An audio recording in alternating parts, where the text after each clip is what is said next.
Aloha. Welcome to another edition of the official Ronnie Landis podcast show. I am your host, Ronnie Landis. I'm also the founder of the Holistic Health Mastery Nutrition Certification course.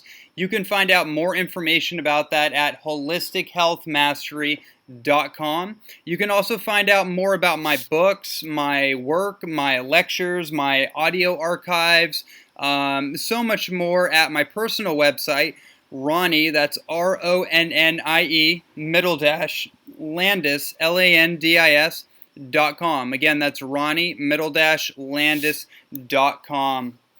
Today's episode is very special. I mean, realistically speaking, every episode of this podcast series is definitely special, which gives a different tint to each one. It gives a different shade or a different colorful expression on the full spectrum of the color wheel, if you will.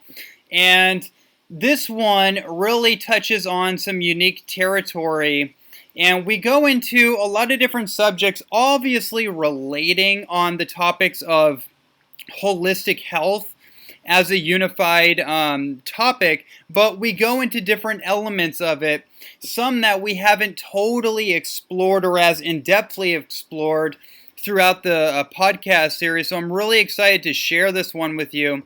And our guest is Mellisa Botalli. And Mellisa is a good friend of mine and has been for the last couple years. And I was introduced to Mellisa and her work through a summit that she did online. I think it was about a little over a year ago now, and she brought on a lot of the top health experts, raw food experts, and holistic lifestyle practitioners that are very well known all over the internet. She brought a lot of them on to share their story and their tips and trades of the health game, and that's when I first got aware of her, and then I started connecting with her more on different projects and whatnot, and we just became good friends. And she has a lot to share. In this interview, she really articulates a lot about her philosophies and perspectives around health. We talk about her passion for plant-based nutrition and raw food nutrition and how that helped to transform certain digestive issues that she had previous to exploring natural health.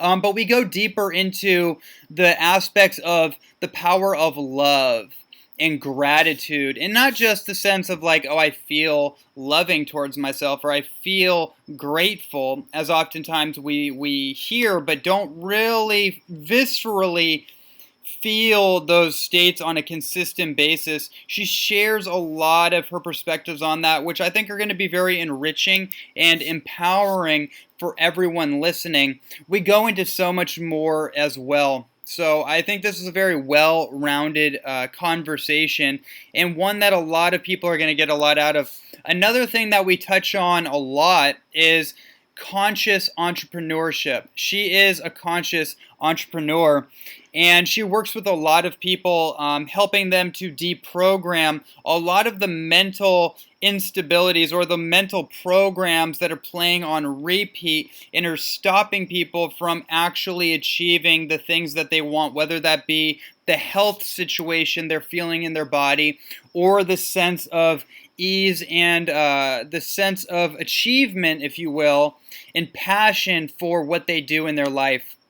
So this interview has a lot of nuggets, a lot of, I guess you could say, a treasure trove of wisdom teachings to share with everyone. So with that said, and without further ado, I want to introduce Mellisa Botalli.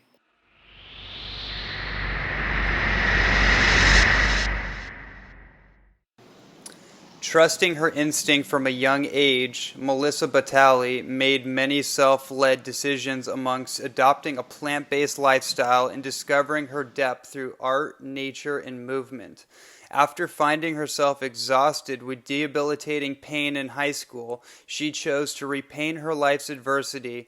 Mellisa healed an autoimmune disease doctors said she would have forever. She was able to heal herself from the physical and spiritual root cause. She has now inspired thousands across the world to embrace radical healing, to digest an intimate and consistent lifestyle, and ultimately to explore a much deeper experience of themselves. Mellisa created the healing process, Renaturing, and is the founder of Body of Art, which stands for Accelerated Renaturing Transformation Group Program, where she guides people to use their pain as insight to heal from. Among the many credentials and certifications Mellisa has, her life experience is truly what has paved her way as a remarkable healer. Welcome to the show. Hey, welcome. Thank you for having me. Absolutely, my pleasure. How is everything?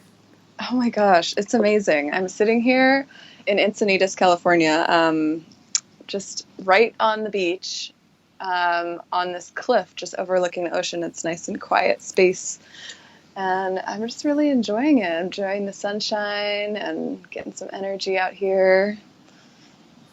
Fantastic. Yeah. So we've known each other for a little while, and we've really dived into each other's passions and mutual interest in nutrition and health and lifestyle and all the different things that are intertwined in that, and really being entrepreneurial driven. And so there's a lot of different avenues that we could discuss in today's show, but the place I'd love to start with you is how you got started with exploring the health path. Your bio really kind of lays out the framework for that, but what really got you interested and ultimately inspired you to commit towards your own health journey? That's such a good question. It's interesting when I look back into my life, what really got me into doing what I'm doing right now is moments of being in incredible pain, and that pain took over my life. I think what sparked my complete initiation into natural health and healing is the moment where I dropped to my knees in pain and I kind of questioned what life was like, why I was having this pain and what life was really for. I realized life wasn't for having pain. And so it was in that moment where I got the message that you can heal yourself naturally, given the right environment. Your body will heal itself. You don't have to do anything, kind of was the message. Stop trying and stop trying to control the situation. And it was that moment that got me started going, wait a second here. I'm in all sorts of pain. I have an autoimmune disease. I have chronic digestive issues. Chronic skin rashes and fatigue. And I was really young. I was in high school. And so I was like, there's no way. I should be bouncing off the walls. There's no way I should be living in this pain. And I was told, take this drug, take this steroid, take this cream, take this, harsh laxative thing, and you'll just do this for the rest of your life, and then you'll control your autoimmune disease. And I turned around and walked away from that because there's a plane coming by. I'm not sure if you can hear that.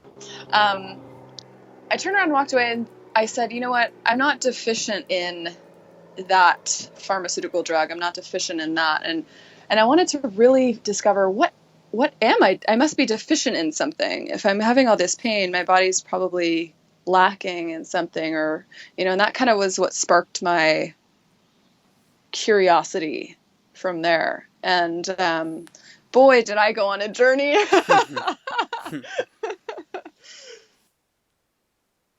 Yeah. So tell us a little bit about that journey. What did you go through? Cool. Yeah. So let's see.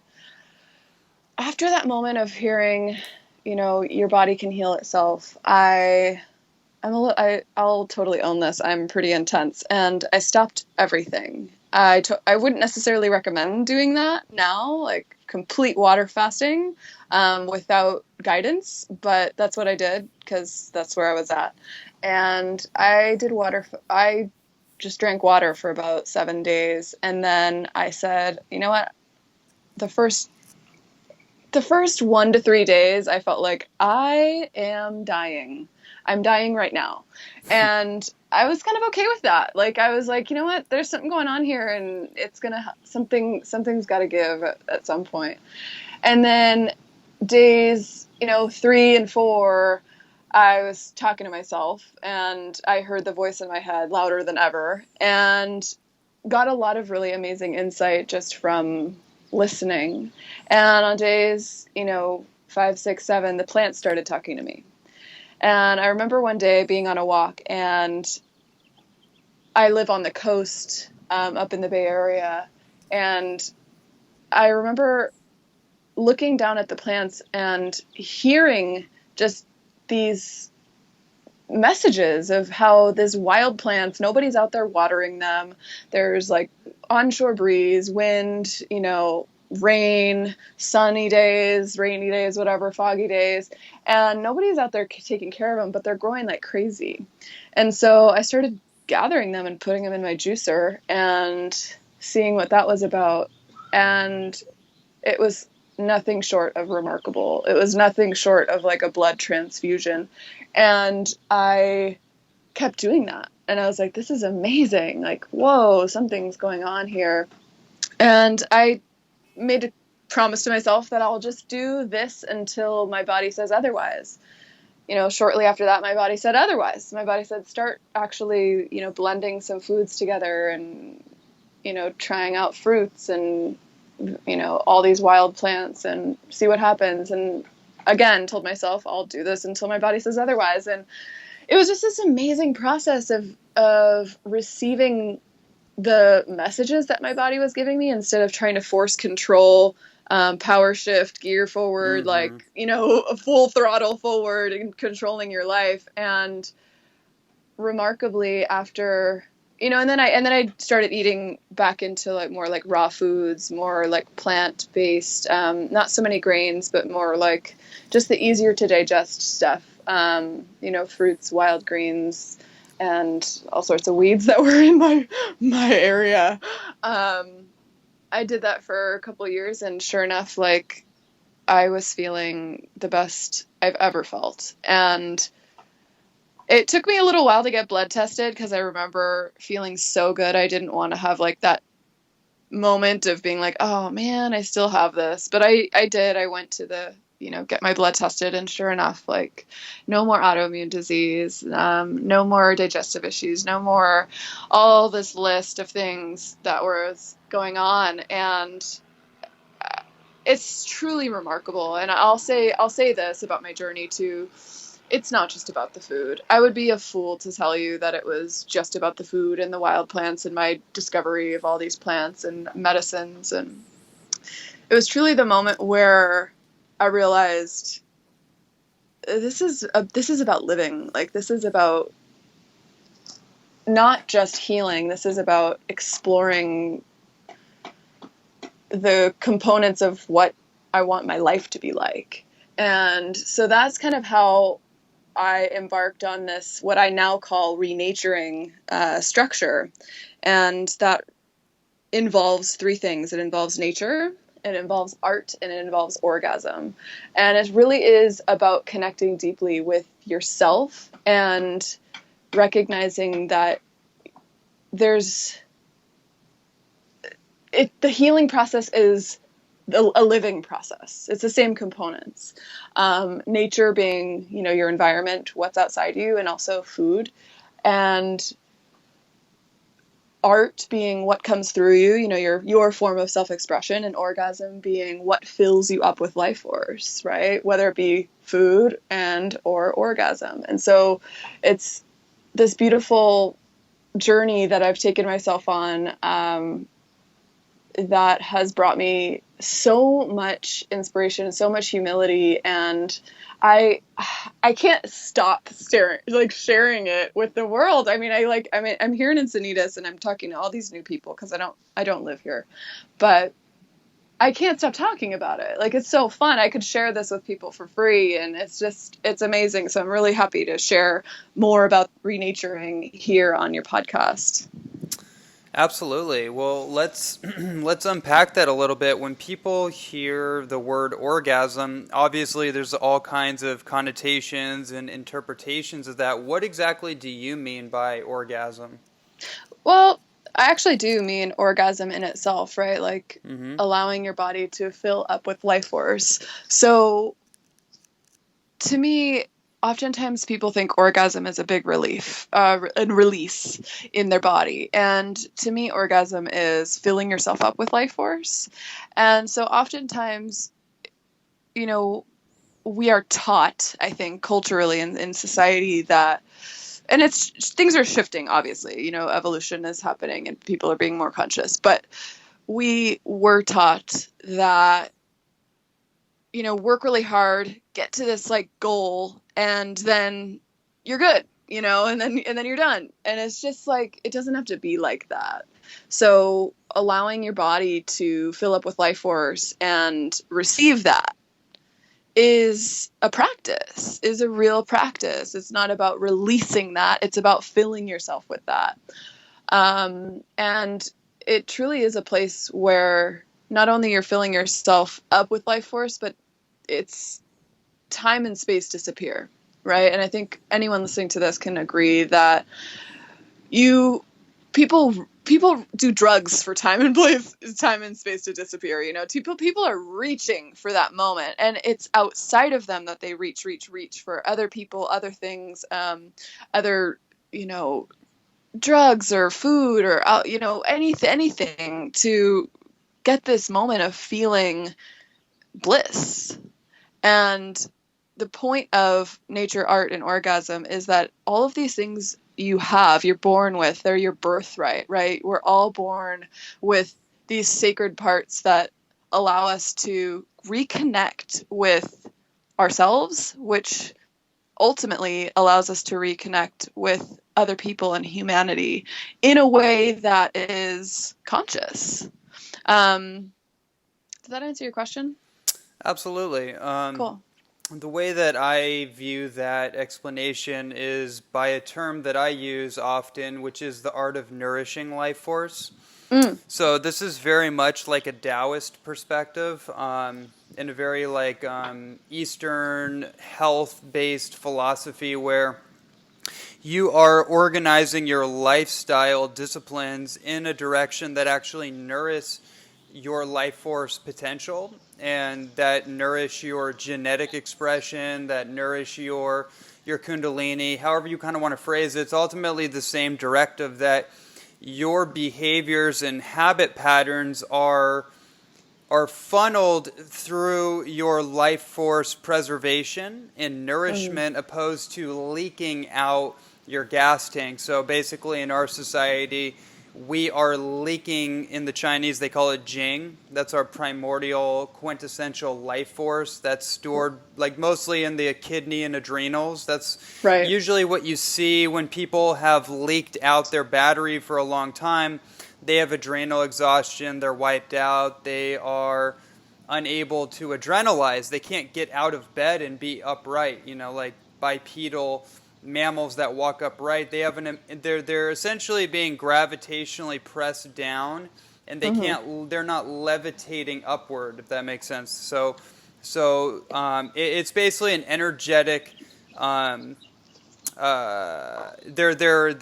their life force energy has been, or it's being ejected out of the body, so they're no longer, basically they're disembodied over time.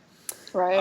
And that's kind of how I see that. So like for me, when I hear that explanation of orgasm, it sounds to me like what we're talking about is experiencing more vigor, more vibrancy, more ecstatic states of being. And art, like you mentioned art as well. So like obviously the cultivation of art being what we love to do, our passion, our craft, whatever that is, that translates into the nourishment or the orgasmic experience of life force, right? Yeah, well, here's a really like, and thank you for your explanation of that. I really appreciate, and all of your scientific wording and stuff like that. I love listening to what you say. The thing about like the difference between nature, art, and orgasm to me is three different things. One, you need to eliminate. Two, you need to eat. And three, you need to get energy. And so, and that's kind of the process of renaturing. Well, it works hand in hand with nature, art, and orgasm in that if you need to eliminate, it doesn't necessarily just mean through your body and through your bowels, right? It's through your creative expression. And there are so many helicopters coming by. Wow. So if you think of art as life force moving through you, and orgasm as life force coming and filling you, and then nature is where you integrate, where you become aware of the energy that's present now. And so in the energy within you, and it's really the energy within you, right? Because everything's a reflection of you. This whole game that we're playing here on Earth is this big illusion. And so if we just focus on those three things, eliminate, eat, and energy, in other words, art, orgasm, and nature, we are connecting with everything that is within us and around us. Mm-hmm. And so art being not only, your creative outlet, of course, like your passions and all of that, but the way you do eat, drink, wear, express, and think about things is your art, is your... Like two people could be thinking about the same thing, but in such a different way, right? Mm-hmm. You're an artist in your own right. And so it's more so the flowing through you, more so the life force flowing through you and coming out of you. Mm-hmm. You're right. So that's essentially kind of what I'm getting at too.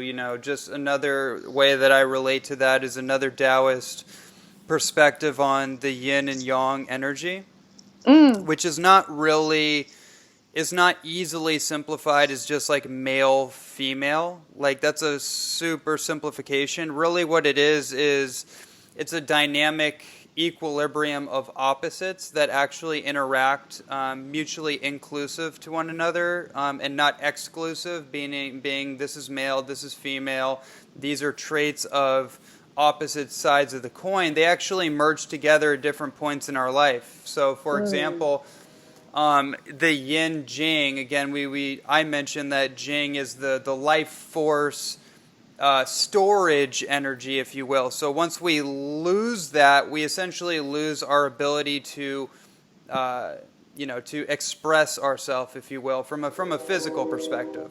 Right. So the yin jing is essentially our reservoir of life force. It's like the pure potential, if you will. So we want to store. That's like the feminine quality of creation is preservation. So you're preserving your life force through the foods that you eat, through the thoughts and the way you think, as you said, the nature and the energy of how you think. It's all it's preserving life force. It's not weakening or damaging your life force. And then you have the yang jing, which is your ability to take that life force stored life force and actually mobilize it, actually use it to create. Does that make sense? Yep. So that's kind of how that filters in my own cerebral space.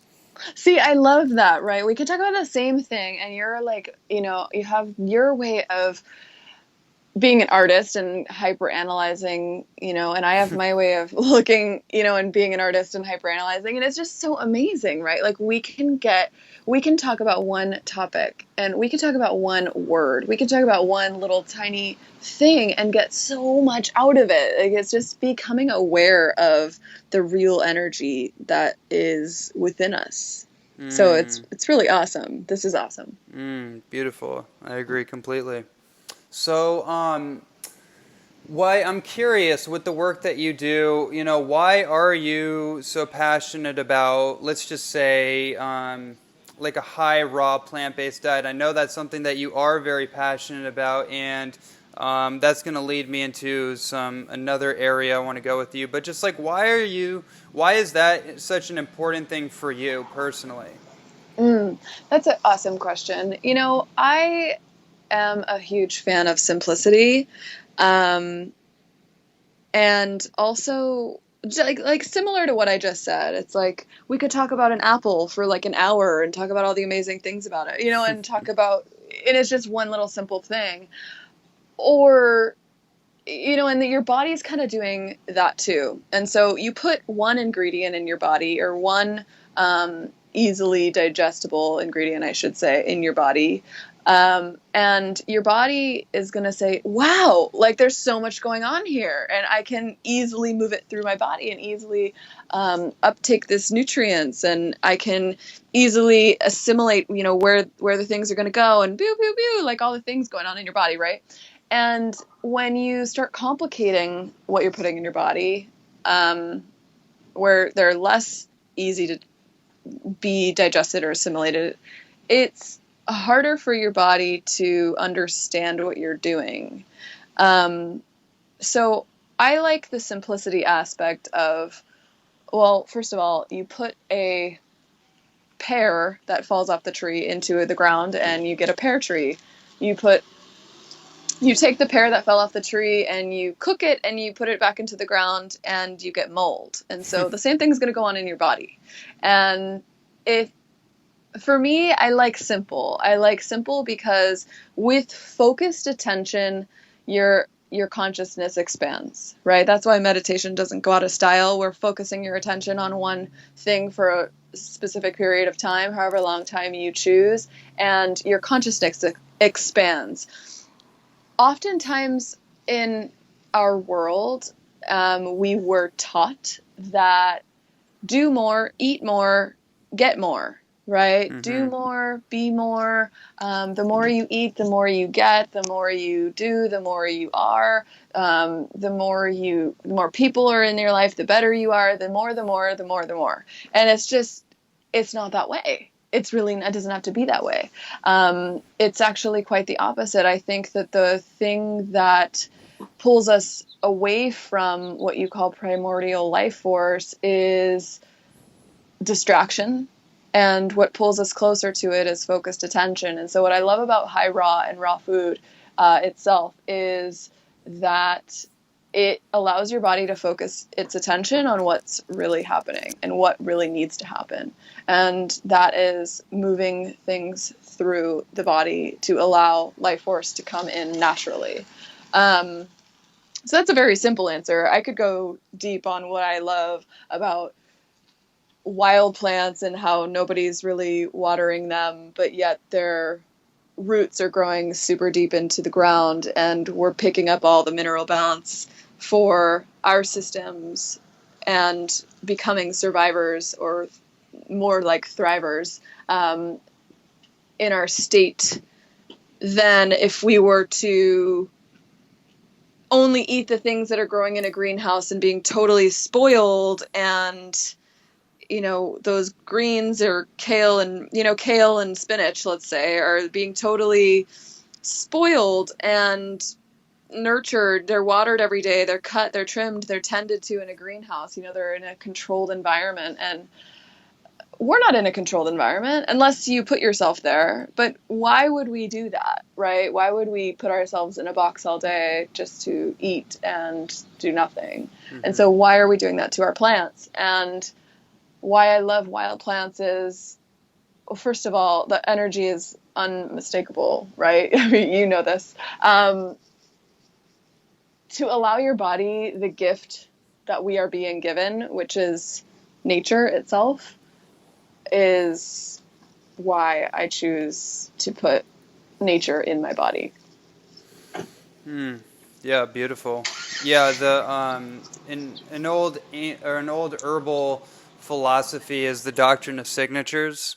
So that basically states that a food or a plant, or even an animal for that matter, will express its benefits to you based on its appearance, based on its shape, size, texture, and based on its smell, and also based on its genetics. So just from that perspective of a wild plant that's had to actually endure the environment, that's had to fend for itself, and hasn't been catered to by human intervention, it actually develops stronger genetics that actually impart to us more genetics or turn on our genetics for higher faculties. So that's been an experience that I've had, not just like physically, but also mentally, of taking in some more wild plants and superfood plant substances that have actually allowed me to think more creatively and have Yes. uplifted my spirit. That's the main thing that I really feel nutrition is for at this time in this day and age, is actually to uplift our mental and spiritual faculties, so we have a lot more ease and grace in our thought process, and we're not struggling to think more rationally and that kind of thing, to be more creative. Exactly. Exactly. I super love the creative aspect too, and creativity with like and is very in alignment with simplicity. Why? Because creativity isn't about you. It isn't about how you're controlling things around you or manipulating your environment. It's about something coming through you that's bigger than you, and you becoming an instrument of that force, of that life force. Did you ever read the book, The War of Art? I did. Yeah, by Stephen Pressfield. I love that Yeah, book. that's one of my favorite books. I think I've read that like 2 or 3 times. I love it. I love it. Yes. Why Yeah. do you bring that up? Well, what you mentioned is the art is not really about you. It's about a creative force that is you're actually conduiting. So one of the things that he brings up in that book is about the muse.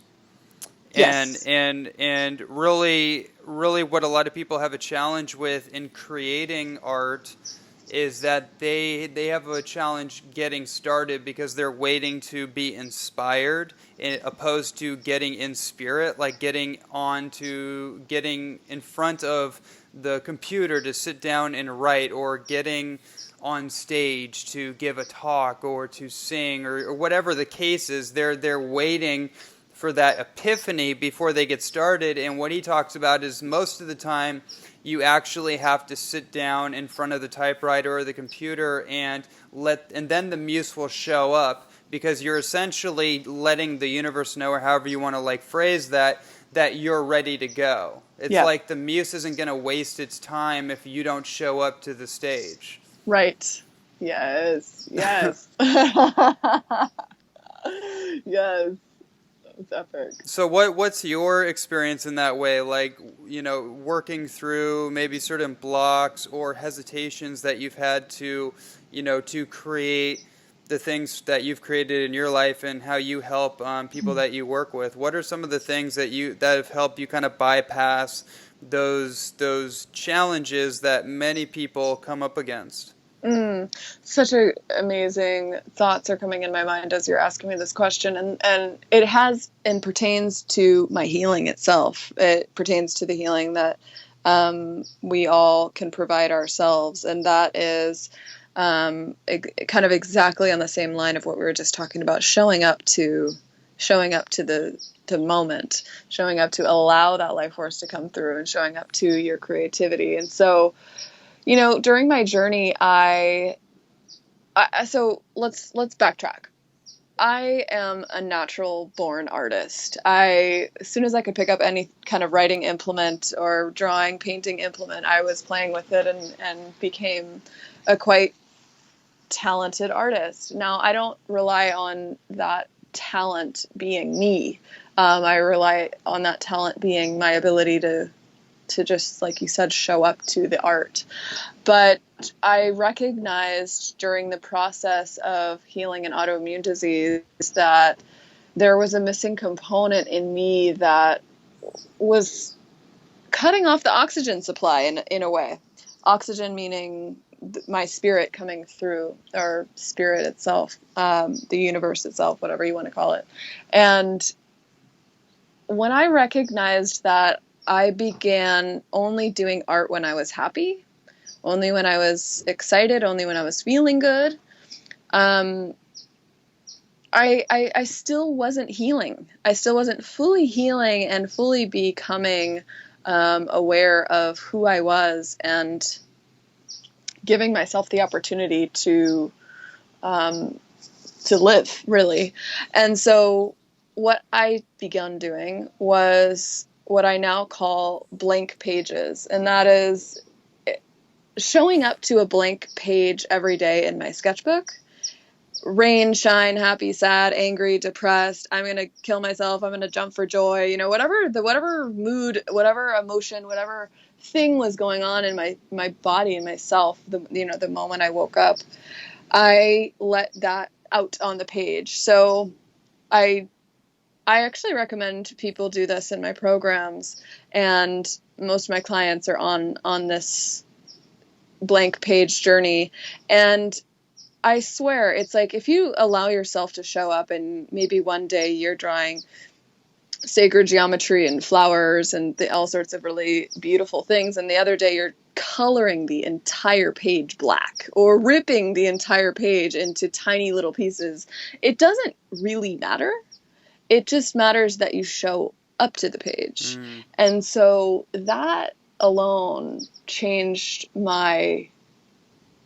really changed my entire life and my entire perspective of allowing yourself to have energy and allowing yourself to be what you are right now, and not trying to control the environment or control yourself or control anything else really around you, but to do the exact opposite, to surrender the control, to release the control to something much greater than you.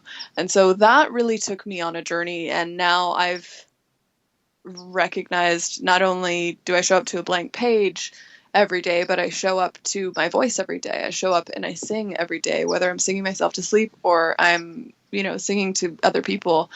I sing and I allow myself to be open to whatever comes out. And oftentimes it's not even words, it's just sounds, and it's just allowing yourself to see what is flowing through us on a really deep level, not to see how talented you are, right? Not for it to be about you, but for it to be about something much, much greater than you. Beautifully put. Thank you. So with that said, I'm curious, what does it mean to you to be a conscious entrepreneur? A conscious entrepreneur. That's an interesting question. I wasn't expecting that. Thank you for this unexpected question.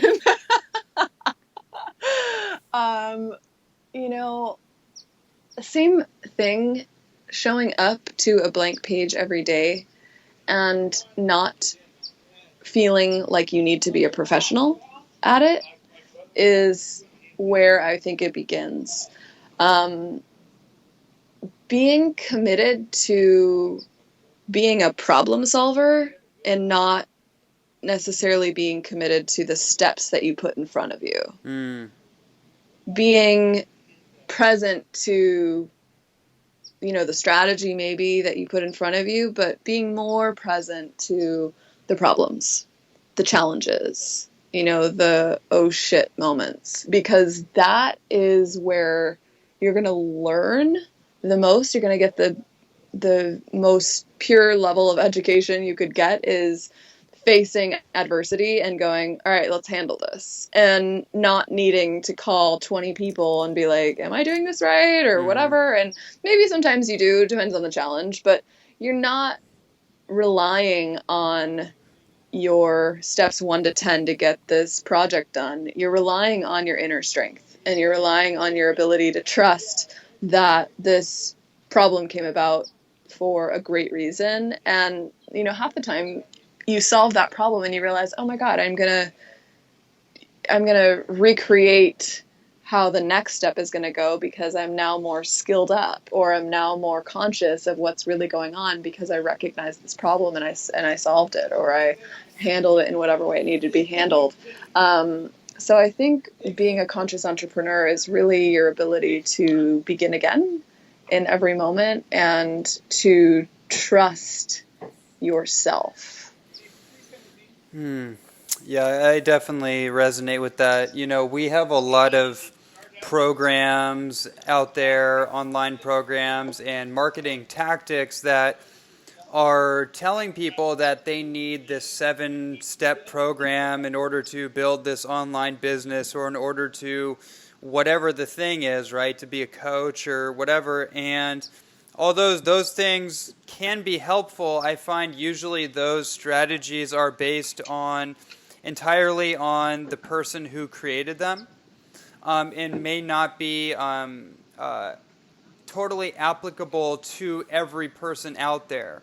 See, so everybody's blueprint for quote unquote success is intrinsic to that person and their circumstances and their life path and what they've done to get to where they are and where they want to go, and it's different for everybody. So I really like bringing that aspect of an intuitive GPS system into it. Yeah. Where you're actually working with what's presented in front of you, and you're not trying to predict too much ahead of yourself. You're not trying to predict the future based on, usually people are basing future predictions based on past experiences, not usually on what's going on in the moment. And so they keep bringing their past into every moment, which ultimately creates a future of the same old, same old. Right. Which I find is a big challenge for a lot of people. And I even started doing personal coaching with people in their business and branding. And I was on a call yesterday with a client, and she said in a 30-minute conversation with me, she had actually learned way more about how to create her brand than she had with this marketing coach she'd been working with like 2 months or something. Oh, wow. And the reason for that was very simple. It's the same reason I have success with health coaches, health clients, is because I'm not using the same template for every person. I'm actually getting to know who that person is, who they've been, and what they actually want to do in their life. What are their goals, you know? And then reverse engineering that and just saying like, okay, this is what's going on.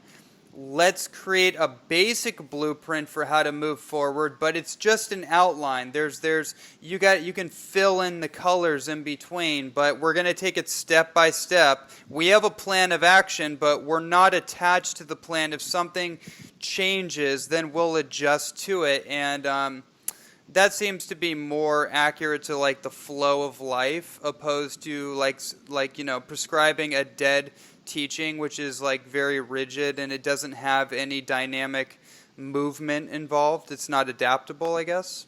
Mm-hmm. Yep. Yeah, absolutely. Absolutely. Yeah, I think I think I have a skill at simplifying, but for those listening and those like becoming an entrepreneur themselves, it really does boil down to 3 things. It boils down to your vision and how strong and clear that is, and strategy, and thirdly, action. And so, I do believe in coaching. I do believe in guidance. Oftentimes those steps 1 to 10 helps the logical mind understand what's going on, but to be able to coach or be coached through those steps in the way of problem solving, in the way of implementation and integration, is so necessary. And so, oftentimes we are trying to do it on our own, and we're not really recreating the wheel.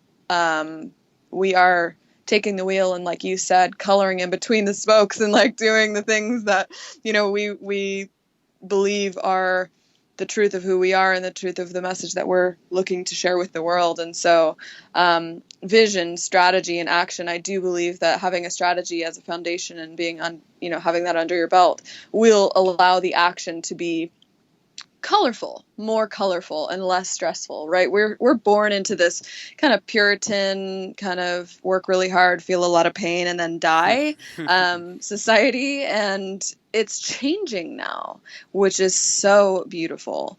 However, I've seen a lot of entrepreneurs work really hard, feel a lot of pain, and then wonder why being an entrepreneur is kind of sucking right now. And so really allowing yourself to be clear on that vision, be cultivating that feeling of the vision inside yourself on a daily basis is part of being a conscious entrepreneur.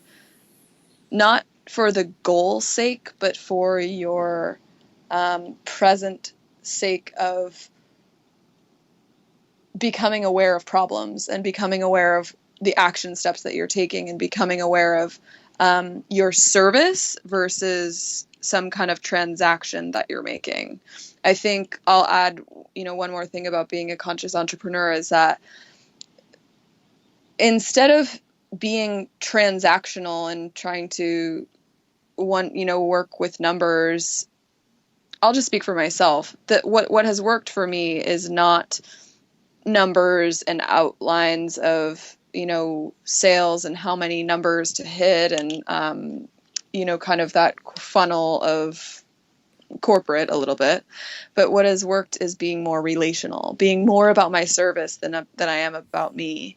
And I think the difference between transaction and relation is transaction is more about you and relation is more about them. It's more about the service. And so that reminder every day helps tremendously. It helps you get out of the way of thinking too hard, working too hard, feeling a lot of pain and dying, basically. Yeah.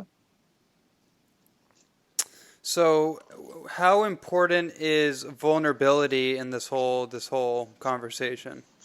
What do you mean by vulnerability? Well, in just what? the ability to open yourself up and be receptive to the outside world as well as to your inside world. So most people, I feel like, or a lot of people anyways, a lot of us have this journey of delayering the shields that we carry. And this happens a lot in business and marketing, where there's a client or customer to buyer relationship opposed to two human beings having an interaction, having a relationship.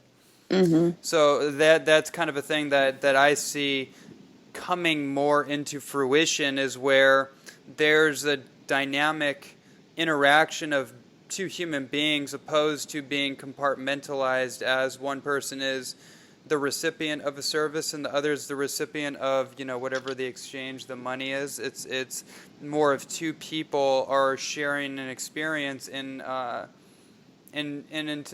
turn helping each other in one way or another. Does that make sense? It does. Yeah. So that's an excellent thing to bring up, vulnerability and intimacy. Intimacy within yourself allows you to sink into the moment and just be, like you said, two humans, no status. Your status is no greater than mine, no greater than the person listening to this call, no greater than whoever, right? No greater than whatever. And so removing the status and removing the power out of the transaction and being vulnerable, like you say, is so key. It's like making your mess your message, really being able to say your mistakes and how you've gotten through them is what's helping your people. That's what it is. It's, if you keep talking about kale chips and quinoa and you forget the fact that, and all the highest of high things on the market, the most exciting, and things that we both talk about, right? The superfoods, the super herbs, all the plants that are, the best ever. Well, that's great. But what about the moment that we're in, right? And so being able to sink in intimately into the moment that we're in, relating and being open to whatever comes up, being open to sharing any sort of problem that has come up, whether it be regarding diet and, your body, or regarding anything, is highly advantageous, because we're only learning and discovering. We're not, we don't, there doesn't need to be any force other than sharing openly, to create a breakthrough in someone or within yourself. And I believe that, as a coach, or as a healer, or as whatever you, title yourself as, it doesn't quite matter. But the ability for us to be connected again is what the missing component is where healing happens, is that, what often is called holding space, right? Is just the space between what you feel and what you are, merging with what the other person feels and what they are. That's all you really need. It's very, very simple.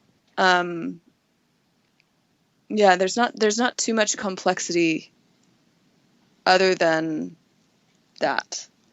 Mm-hmm. Mm-hmm. So basically, allowing yourself to be open to whatever is going on in this context. Working maybe with a client, you are able to be receptive to whatever their state is, whatever their dilemma might be. You're not presupposed to a specific circumstance that you feel that you can tackle, but you are actually open to anything that arises. And this is really just a principle of life, right? It's Yeah. it's really just being adaptable to your circumstances and what's going on in life, opposed to being rigid and hoping that everything stays a certain way, so everything that has been will continue to be, and you can feel comfortable, so you don't have to get too far out of your comfort zone to adapt to the current of life. Exactly. Mm-hmm. Exactly. Yeah, comfortable. That's an interesting, Yeah. interesting topic. Mm-hmm. Yeah, that's something we might have Topic to of get concern. into. Yeah. Well, I just feel like it's an irrational and unrealistic concept that really, it doesn't actually show evidence in real life. It's just kind of this illusion that when you are totally scheduled out in your life and you have a 9 to 5, or you just have everything laid out in front of you every day, it provides the illusion that there's only like kind of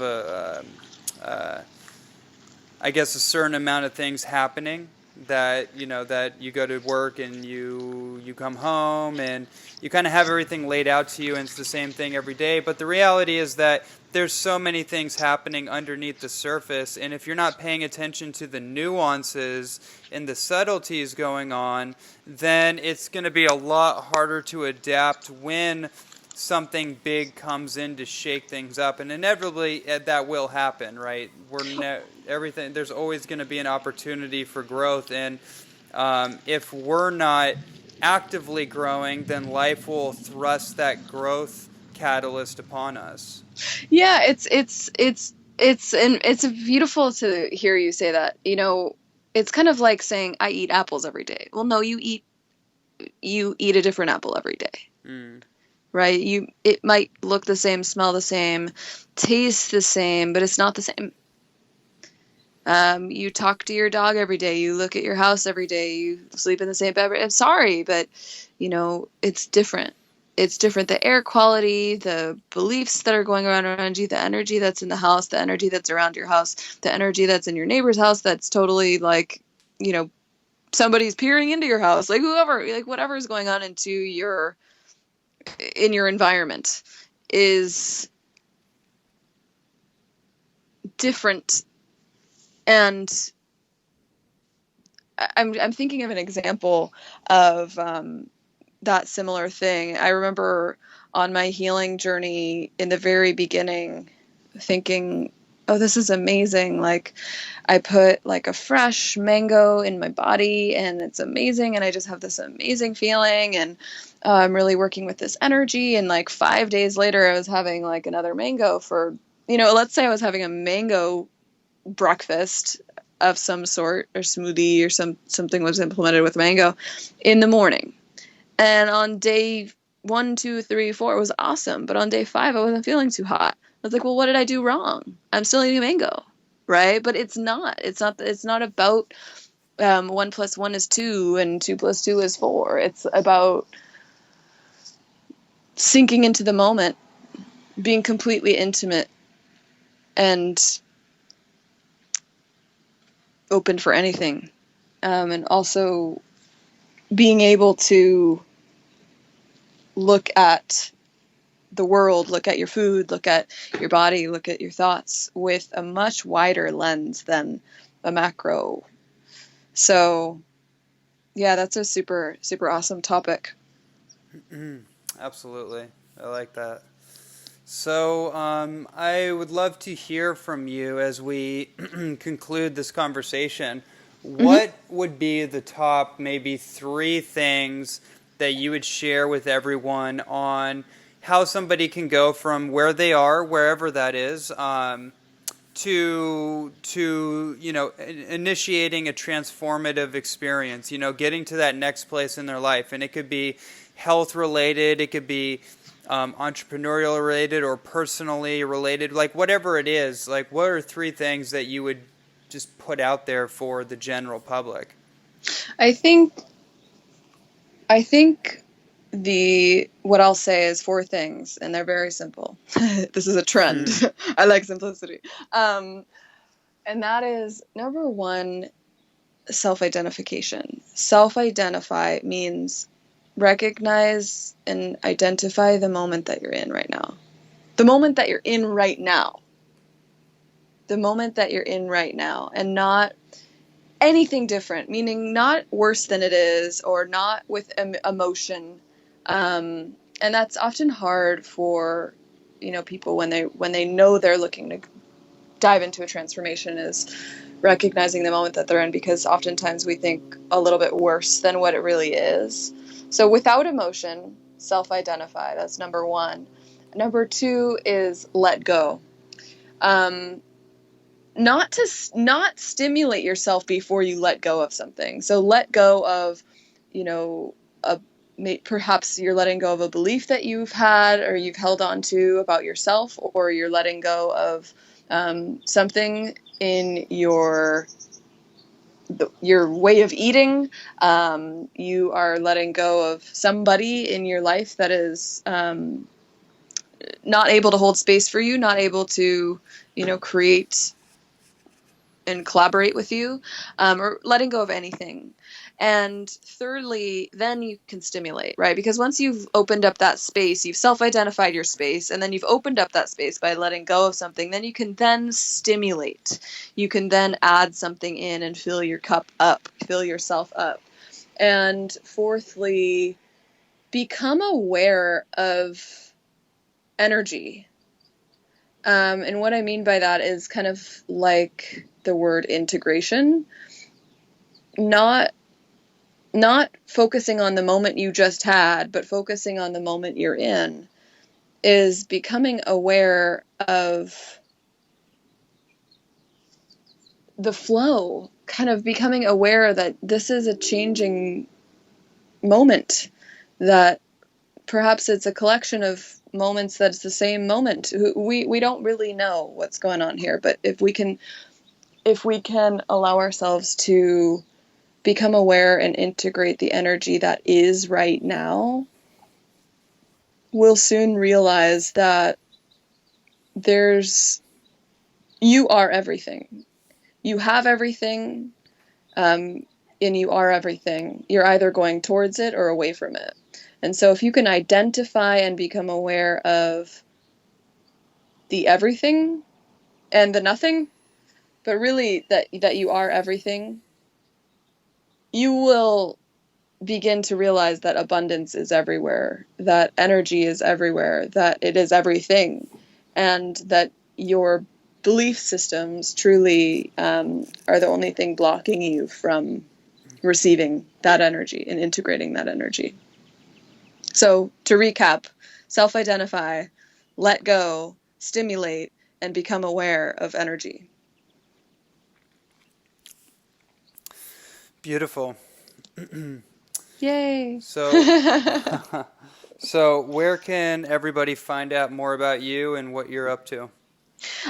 Cool. So I believe I sent you a link. It is a lead pages little gift that I want to give your people, and that is a great way to get in touch with me, because once you get the gift, then we're in contact, and that is, I'm pulling up what I had sent you this morning. Okay, and that'll also be in the show notes, by the way. Okay, cool. So in the show notes, there's a link.